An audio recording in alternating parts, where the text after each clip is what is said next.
Welcome to the State of the Nation. We are in for a treat in 2024. We're heading towards the most important general election since 1994. It is going to be the first general election at which there is a real, genuine likelihood that the ANC will dip below 50%. And in response to that, everybody is seeing a gap. We've seen a whole lot of activity, and most of that activity, being South Africa, has not to be to consolidate a party to unseat the ANC, but for a whole lot of new parties and organizations to form so that those parties can be in charge. Well, 2024 is going to be really interesting. Last year, already in 23, we had conversations with some of the new players, Rise Mzansi, Songezo Zibi, Build One South Africa, Musi Maimani. We've had Herman Mashaba here, although they are not a new party on the regional scale. They participated in the municipal elections in 2021, but they are a new player on the national scale, having never contested a general election. So a lot of new voices and a lot of new faces. And one of those new faces is known as the SA Rainbow Alliance, SARA. Yes. The leader is Colleen Makhubele. Colleen, yes. Welcome to the State of the Nation. Thank you, Mike, and thank you for having me, and my greetings to the listeners and viewers. Now, you came to prominence when you were still a member of COPE. Yeah. And seemed to shock the hell out of Monsieur Lekota by suddenly standing on a podium as the leader of a different... Is it a party or is it an alliance of parties? What is SARA? South African Rainbow Alliance, SARA, is a political party. It's a registered political party with IEC now. So you've left COPE? I've left COPE. Well, I was fired from COPE, okay. Wasn't I? And, well, I don't think Lekota was shocked. I think it was just a show. He knew exactly what was coming, what was the strategy with SARA. But I'm grateful that he exited the scene because this gives it that fresh appeal, young leadership, and people that really are serious about changing the country and wanting to put in new policies, etc. But to come back to SARA, SARA is a political party. It seeks to bring together minority parties, even other bigger political parties, into a consolidated formation so that we consolidate our votes, we consolidate our resources in order to have a better chance to win the 2024 elections. So individuals can join. We're talking to different new parties which are regional in nature. They won't compete provincial or national. They want to be part of this.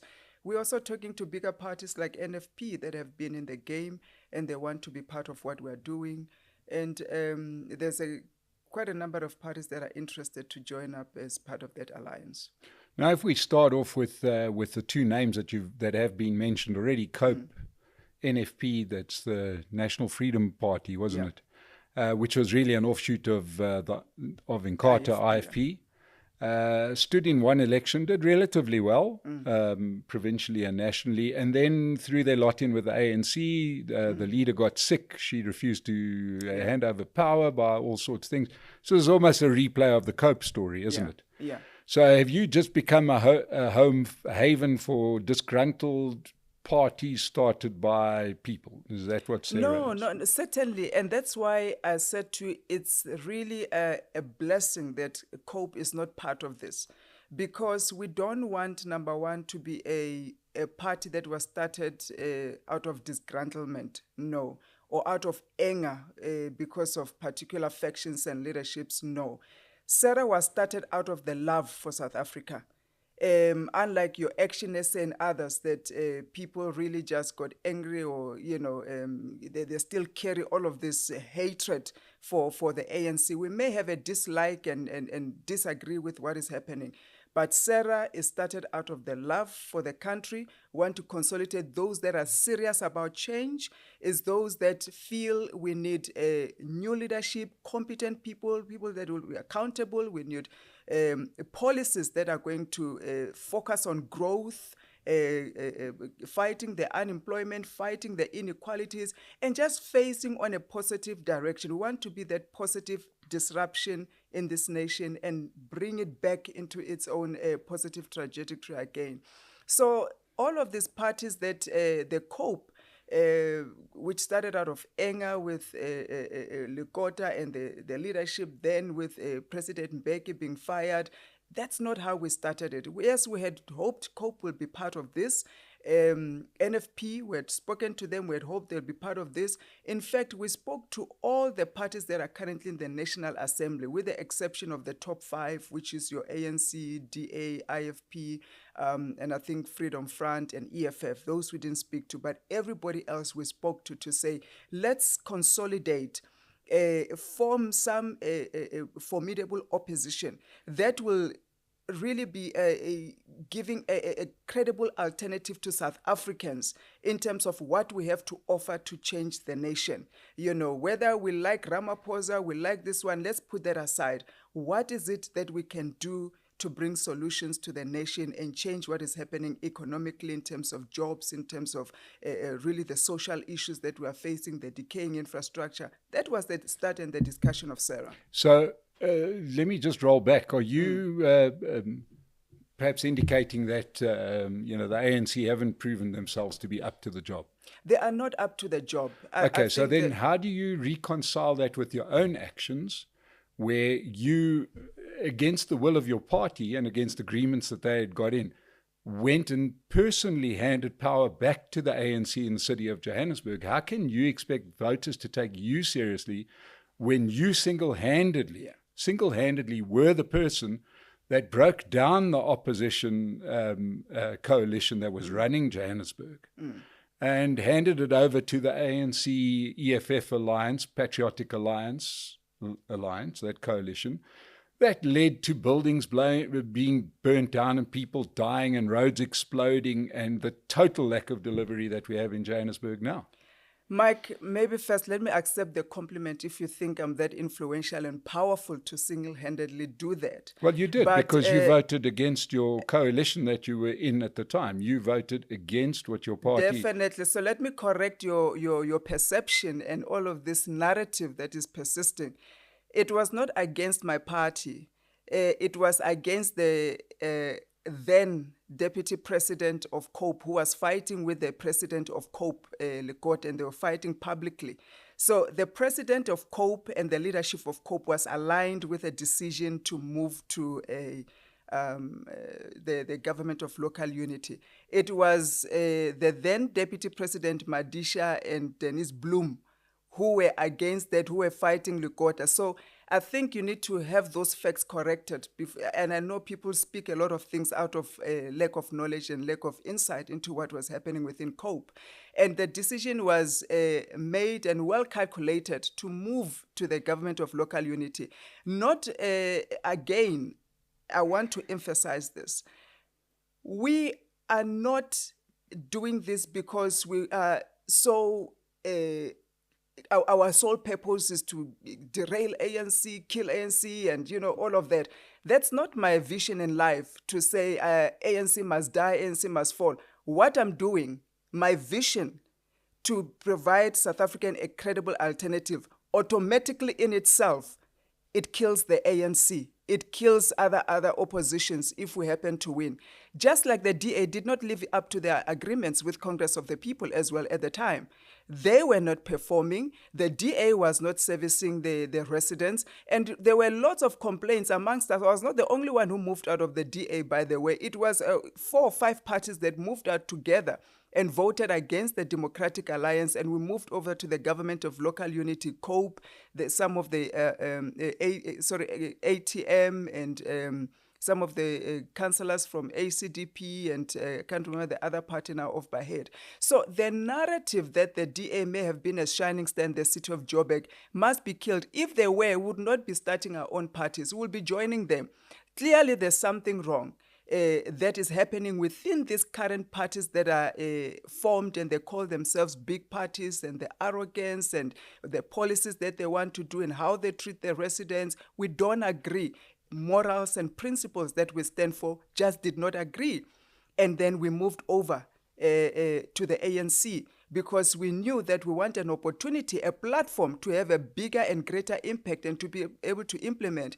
And I'm grateful that in that government of local unity, I was given an opportunity to be a speaker. I was not just a voter.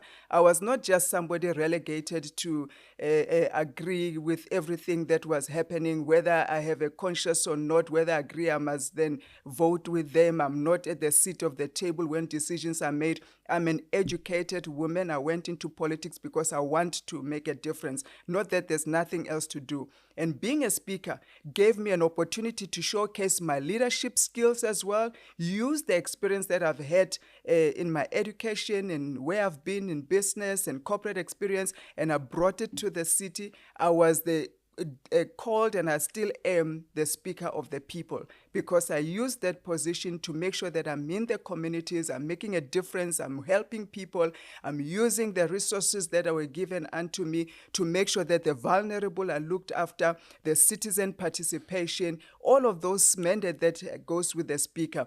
And that's why when the opportunity for SARA came, I was then selected to say, please come and lead SARA, because we've seen what you've done in the city of Johannesburg. So how can you say that when one of the first motions that get passed is the extension of the AfriRent agreement, right, for transport services in the city of Johannesburg, which is 3 times the cost of the Avis tender, right?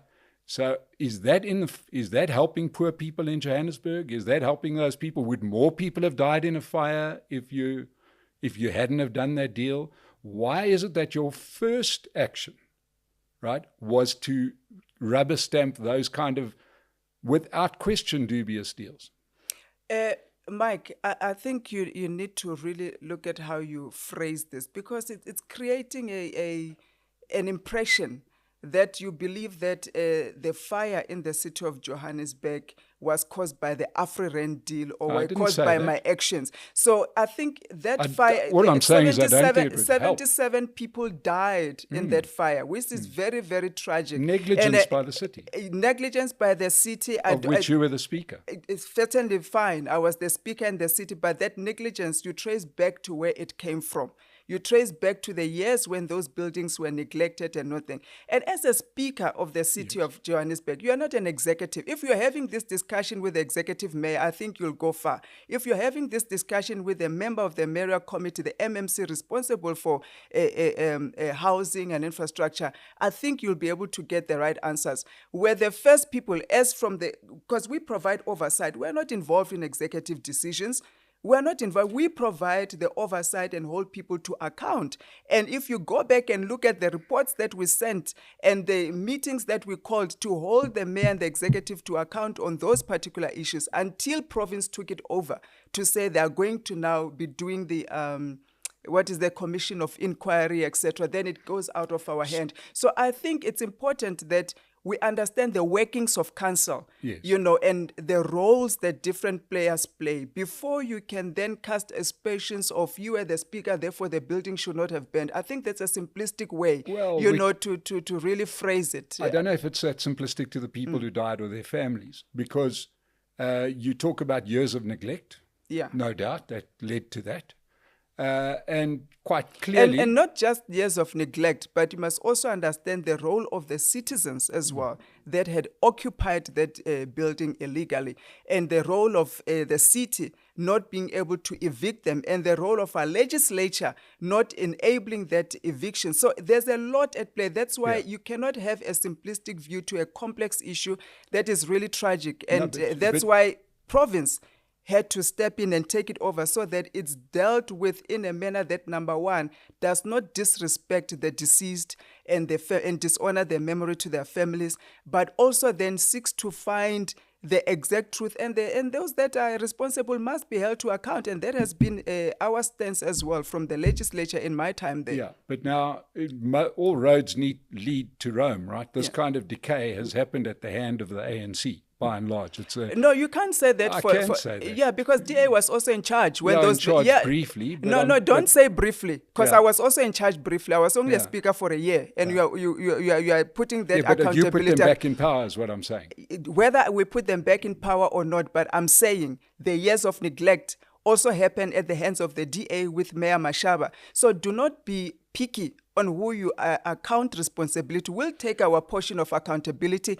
DA was there in power. They did nothing about that. That building was in that state with DA in power. I don't think you're going to 2016 get to many so. people that will watch this that won't remember that Mayor Mashaba tried desperately to rid Johannesburg of captured buildings. Let me tell you, I was the speaker of the city of Joburg. I've went to the records for that Yes. 1 year. He didn't try that very desperately on that building in particular. Well, and the records will show you that. at You least- can defend him Yeah. because I can see where you are leaning towards.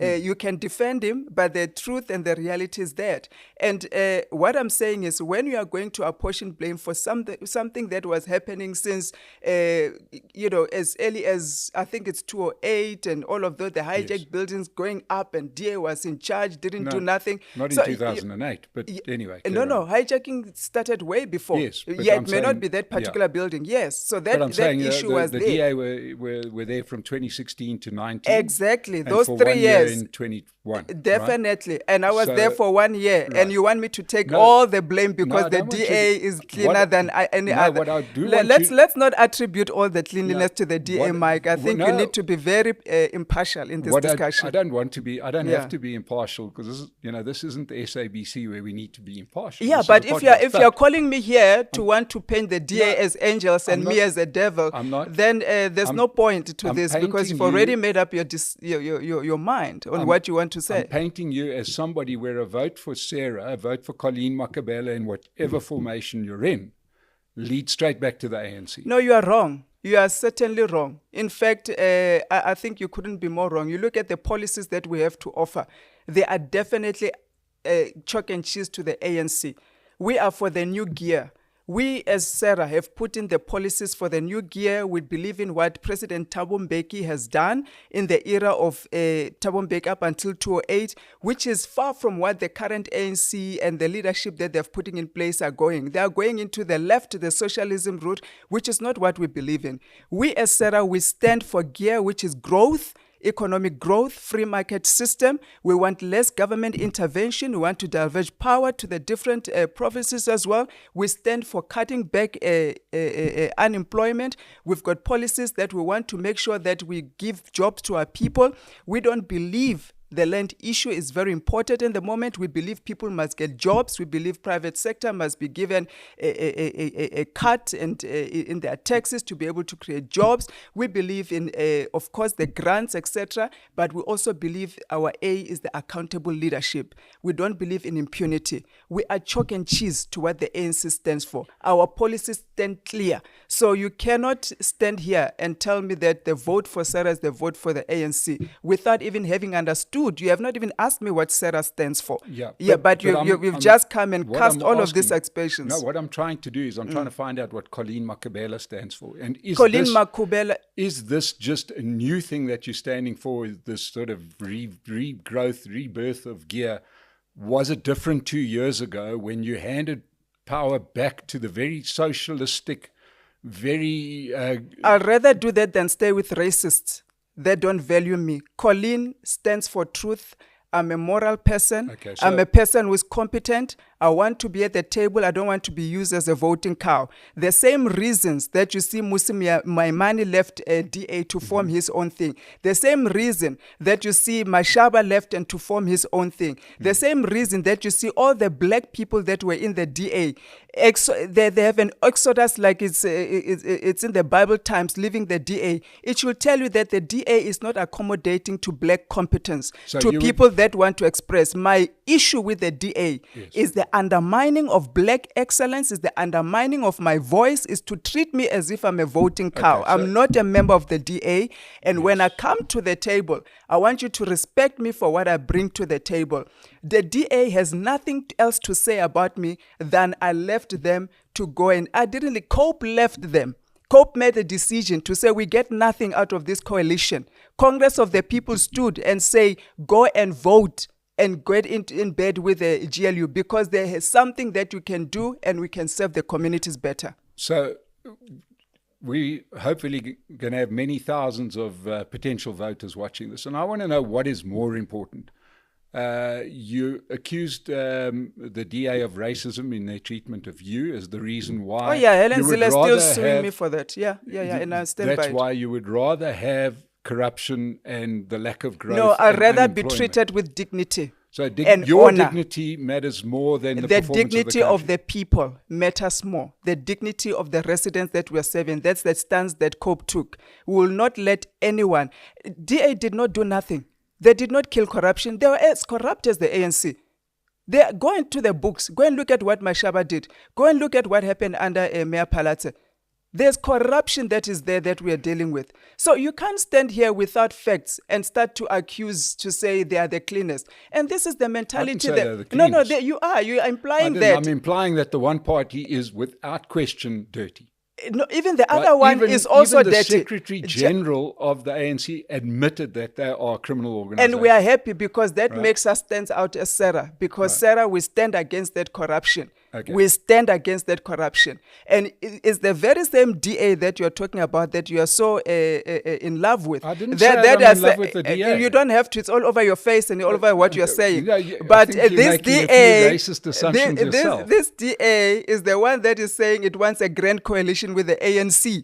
The corrupt ANC. Who's so the DA, they want that grand coalition. Go and read. Go and read in there. Who in the DA has said Go and read. I think that you, just like you're saying, don't cast aspersions. You can't just say things just because it appeared in the newspaper.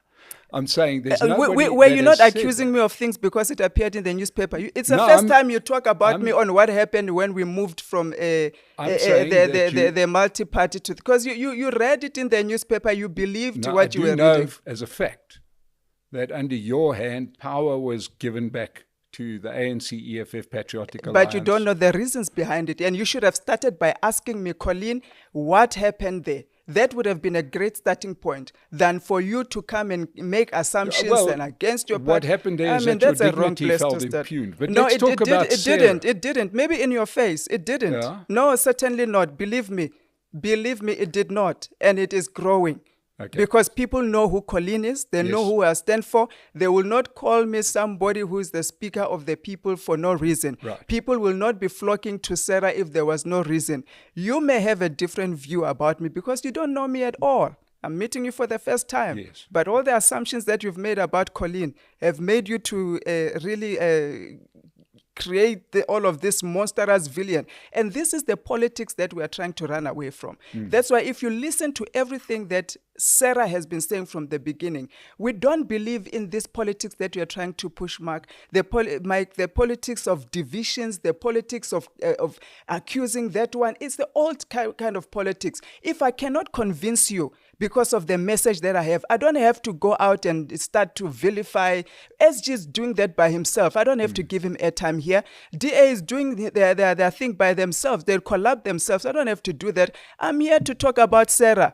Who I am, what we have to offer. Those are the politics that we want. And I told you we are for the positive politics, uniting and building the nation. All this dividing and slicing us and media coming in to make sure this one is seen as a villain, this one must be a demon, because today I've decided to start SARA. All of a sudden I must be a monster. Because I've decided I can do something for the nation. All of a sudden, I'm this horrible person that gave power. No, Colleen, I don't go to the media and start to talk. I look at all the interviews concerning SARA. This is the first interview since we started SARA. That drags me to this low level of politics, this low dimension of having to talk about Mashaba, this one. I'm not here for that. I'm here to tell you what SARA is about, what our vision and our hope we want to do for the nation. We may be sinners, it's okay. I'm not saying I'm infallible. You know, I'm saying that in all of that, we have raised our hands, we have volunteered to bring a new gear to the nation. If the nation can hear it and those that are interested can buy into it, it's okay. It's not for everybody. Those that want the DA, let them vote DA. I'm not here to convince them otherwise. Those that want to vote the ANC, let them do that. But there are those whose music SARA is for. Right. Those that want change, those that want jobs, those that want to defeat inequality, those that believe that we can implement a new policy in this country, because we are in a debt trap as a country. Yeah. We have no money. We've run out of money. The current government has run out of ideas. We are coming in with new ideas. And I want that to be the focus. Okay. Not who hates who does what. I'm not interested in that. That's why the new political professionals that we're bringing on board, we're not interested in coming into the media and come and talk about this one is dirty, this one. Those people are dirty there. The law will deal with them. Please. Okay, but your name, your face is on your posters. Very well produced posters, by the way. I must give you the credit where it's due. So you have been the face of SARA, and all I'm doing is I'm saying, let's see who the person is behind the face, right? I'm very happy to do that. I've done that with Herman Mashaba at Action SA. I've done that with Songezo Zibi at Rise Mzansi, and so on and so forth, right? I'd love to do it with Julius Malema, but I don't think he'll come in. Let's move to SARA and tell us, because we've had a robust debate around Colleen, but let's talk about... No, you didn't talk about Colleen. You talked about your assumption of Colleen. You have not even asked me one thing about Colleen. I'm talking about your actions as Speaker in my actions as Speaker is not centered around me voting against DA. Okay. That was one thing that we did, but that's the only thing you focused on. So let's talk. So it cannot be. Right. So let's talk I disagree. You don't know Colleen. Your audience don't know who Colleen is at this stage. Okay, so tell the audience then, who is Colleen?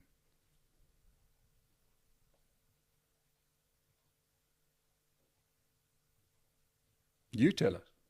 Who is Colleen? What are they getting with Colleen? I'll tell you what you're getting with SARA first and foremost. Then I'm going to come back to Colleen. Because I think this whole interview just started off on an extremely wrong foot.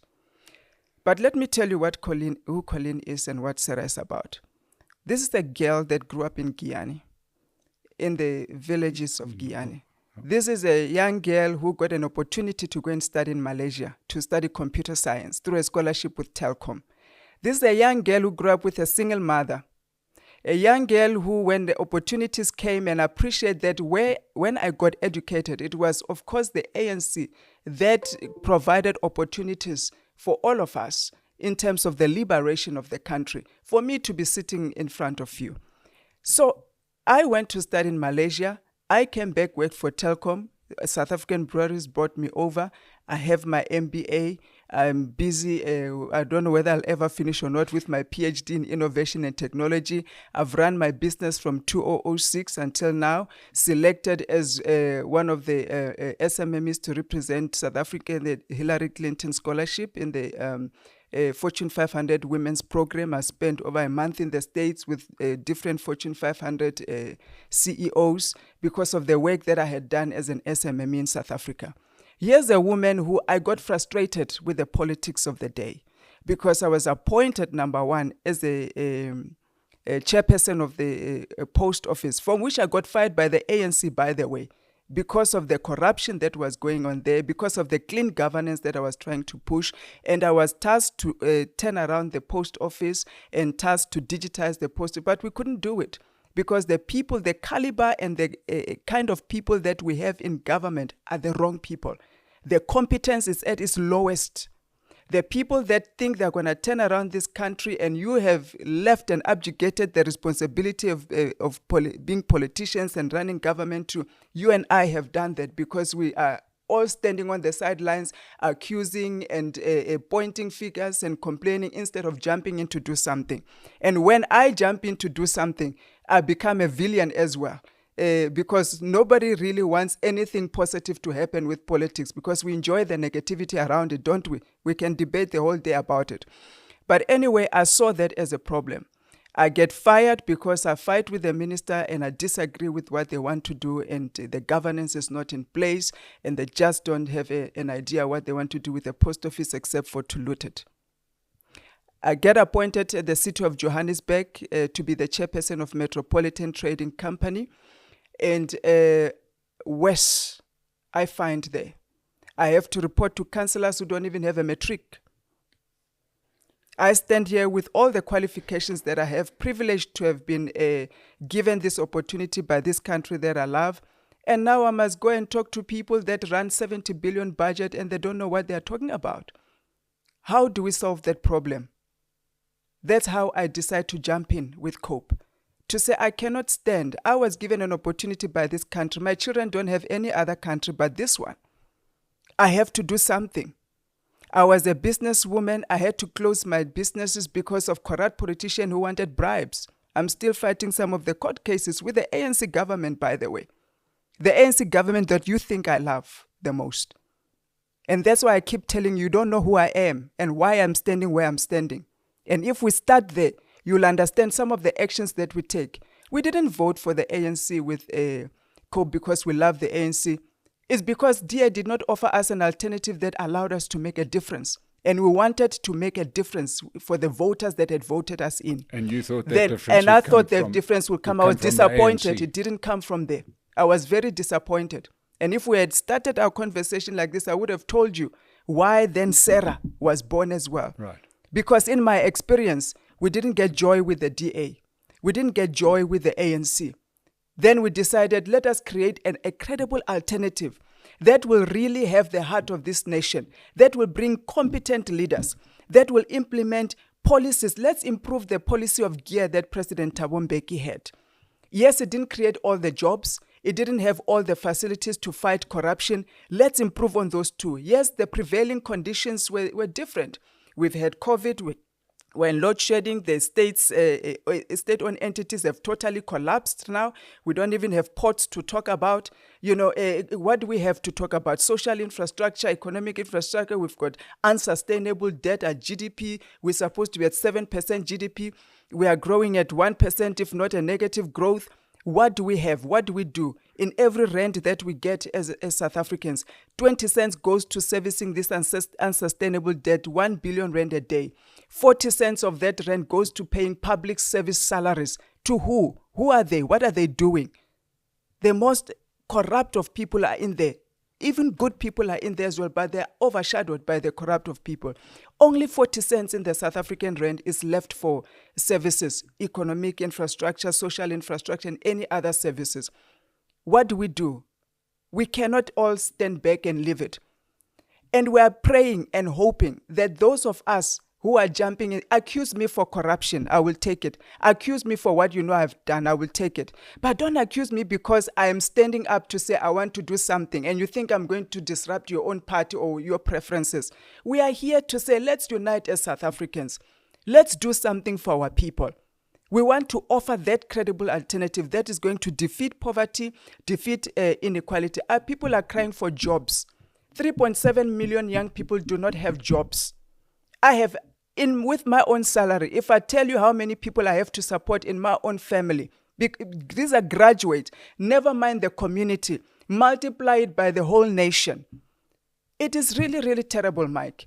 And I want us to spend our time on a positive trajectory of how do you and I make sure that we send a positive message to the people to say you may not like Colleen for personal reasons, but look at what she has to offer. If you don't like it, maybe that's a better alternative. Vote this one or vote this one.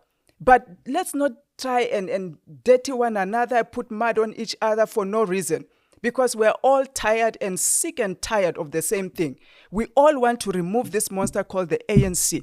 We don't want to find ourselves having to get into a coalition with them again because there is no other option. We would be very happy if all these new parties, whether it's Action SA, BOSA, Time, SARA, and all those that have something new to offer, come together, we form a government. Let's leave maybe D and ANC in opposition. Let's watch what new leaders can do for this nation. That's the discussion that I want to have. Not just with you, but with every media, with every political party, with everyone who thinks South Africa can be saved, because we believe in this nation. We just need to implement the right policies, get the right people, be accountable, and make sure that we look after our people. We'll have to redistribute. The GEAR stands for growth, creating employment, accountable, responsible, raise the bar of leadership in this country. We cannot. It's an insult for me to be led by the mayor that is there. Do you think I agreed with that? I did not, but I was there. I had no choice. Your Do you think actions say you agreed with it. But I'm telling you now, I did not. If you had Well, asked me, I did your not. actions are all I can hold you by. Yeah, but I'm telling you now, I'm here with you in front of you. Talk Yeah. to me about it. Do you think there were no fights behind closed doors? I don't Do know you what there think was everybody? behind. Yeah. All I know is that we replaced Dr. Mpopalatsi with a con man, right? And that's all I know. Yeah, That's fact. look. Right? Until those things are vetted, I can agree with you if you say you replace him maybe with a less competent, etc. I don't want to go to conmen and things that have not been, ventilated in the court of law. I don't want to get into those. I'm already, known to say things. I can't afford to get lawyers to defend me. But anyway, what I'm saying to you is the message that I want to resonate here. To say there's no point in every time somebody rises to want to do so. I have a lot of respect for the leader of Time to Rise, of leader of BOSS, and the leader of any other political party that starts, because I know it's not an easy thing. You don't wake up in the morning and say, I'm going in this direction, especially those who are professionals, who've got great careers, who could be doing anything else to earn them even more money, give them peace of mind. I have a lot of respect for them. I have no time to come and vilify them. If I meet somebody who says, I'm going to vote for them, I say, by all means do, as long as you don't go in this direction where we are trying to. And that is the spirit that we need to carry as South Africans. So let's talk about life under President Makhubele. Right? Yes. Where does one start to dig South Africa out of the mud? Look, it starts with the right people. And this is why I keep emphasizing. It starts with putting the right people in the right positions. Because the problems that we're facing now is because we have put idiots and simpletons and corrupt people and thieves and thugs in the positions of power. We've given, even those that were good people perhaps when they started, they've all just become something else. We need fresh, new blood at the helm of this country. And once we get the right people, then let's change our policy direction. And we start with the economy. Let's start to empower business. Government, get out of some of the things that you're not supposed to. Focus on the mandate of providing the social services, looking after the communities, etc. Let's start with SUA. Let's start with all of that.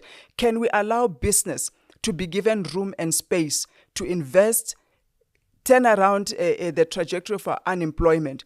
SMMEs, let's give them room, breathing room in regulations as well. How do we assist SMMEs to prosper? We pay them well, let them create jobs. Some of these regulations that we have in labor are not assisting I was an SMME, I know. You have a revenue of 200,000, you are supposed to pay 3,500 as a basic income. It's impossible. Then you go and get foreigners to come and work for you.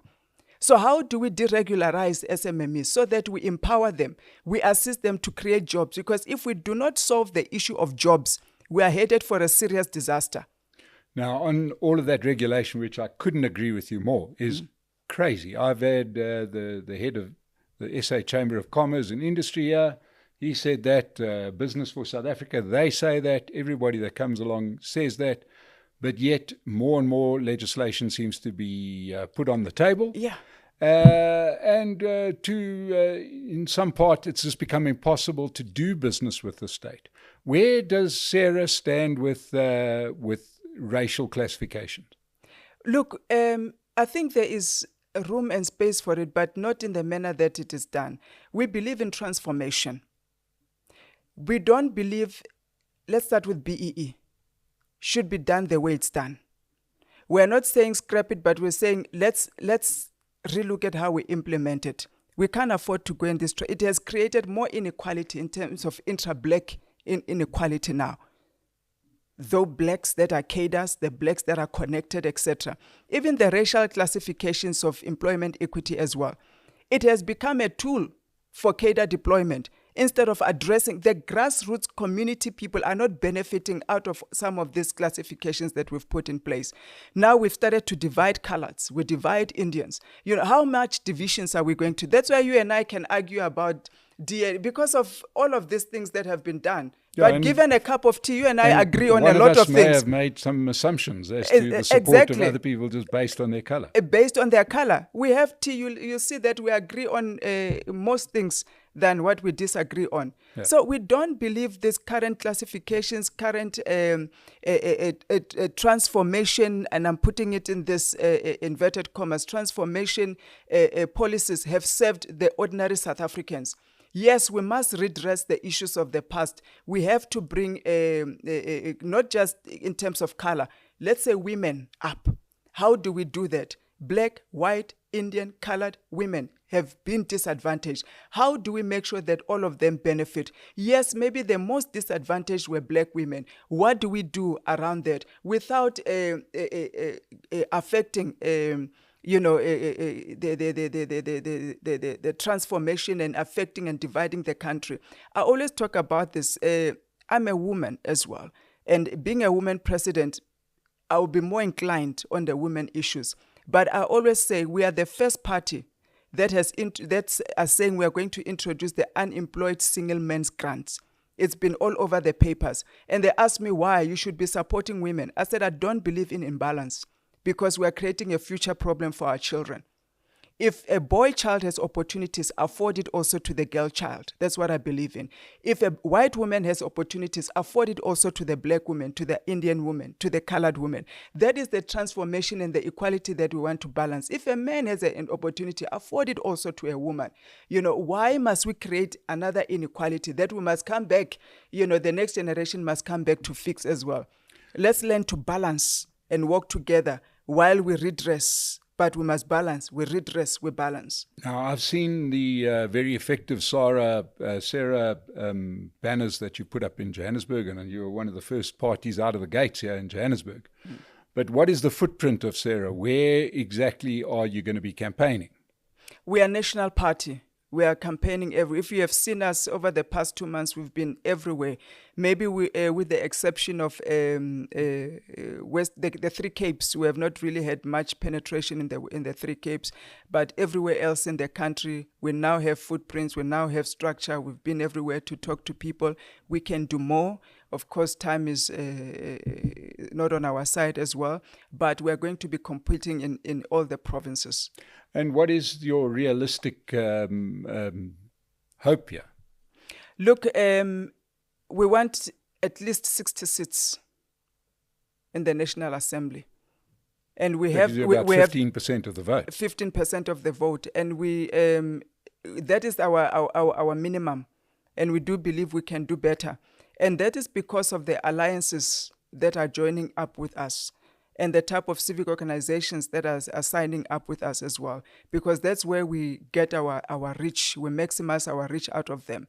So it's not just SARA's voice, it's those alliances that we have, in the different regions that are now spreading the message of SARA, that their members are going to be in support of SARA.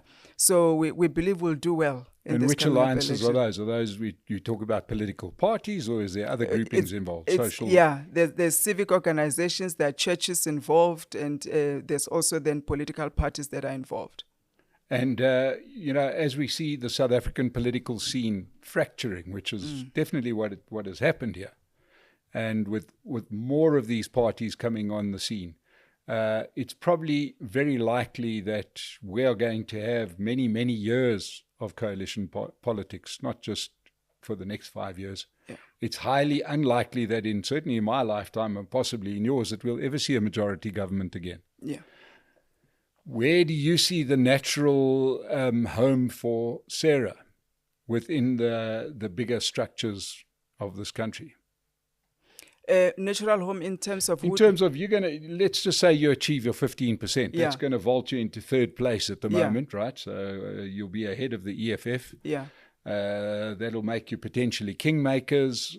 You've got the multi-party coalition on the one side and the ANC coalition on the other side. We now have ex-President Zuma doing his stuff in KZN, and Ace Makhubele talking about yet another coalition of the Gupta parties.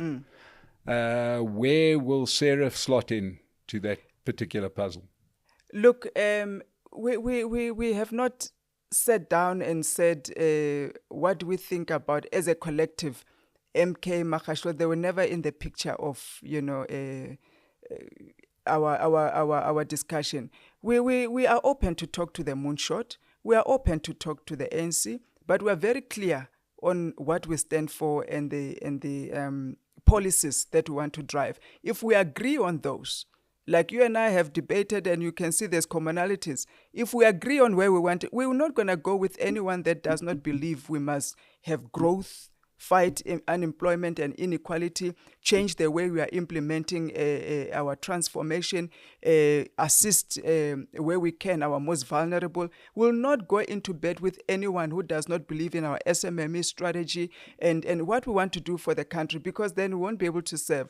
But we do believe there are parties that resonate with what we have to offer, because we're not offering anything that is maybe self-invented or groundbreaking. We are just offering practical, pragmatic policies and common sense approach to what we need to do as a nation to provide cohesion, unity, and to provide progress, growth, and everybody, finding themselves space and prosperity within the country. If no one wants to implement these pragmatic policies, will rather than stay as opposition.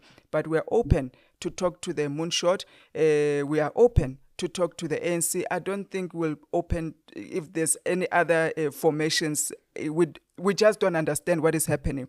The one thing that we are clear and we want to encourage professional South Africans to please open your eyes, whether you're black, white, Indian, stop this color division or this DA. We are going to end up with a parliament, and that will be the sad day for this nation and for you and me. Parliament that is settling scores. Ace Makhubele in parliament, former President Jacob Zuma in parliament, Colleen in parliament, Makhubele in parliament, settling scores with Ramaphosa in support of these parties that are with them. We are not for that. The country cannot afford another 5 years of that kind of nonsense. And that's why I welcome any new party that is bringing fresh professional leaders, competent, qualified people. Garner your support wherever you can. The more we change the face of the parliament, remove all of this, even independent candidates, we encourage them, go and compete. We need you in parliament so that we don't end up with this group of politicians that we really have to get rid of at this time. They have not served the nation. Well, Colleen, thank you so much for coming through. I know it was a heated beginning to the debate, but you certainly put it clear as to why people should consider SARA. I wish you the best with your journey. Hopefully we can stay in touch. To everybody that has watched this, we do intend to speak to leaders of just about all of the political parties, and certainly here towards the beginning of the year. And elections is the focus this year. We all need to get out there and vote. We, as Colleen rightly points out, we can't sit around the braai and moan. It's time to step up and to decide what we really want. And here at the State of the Nation, we're hoping to give you an insight into the various options that you have available. So if you enjoyed this, please subscribe to the channel. That way you'll get to know about our programs coming forward. And thank you so much for joining us today. Colleen, thank you very much for coming. Thank you, Mike. I appreciate you having me, and thank you to the listeners and the viewers. Thank you.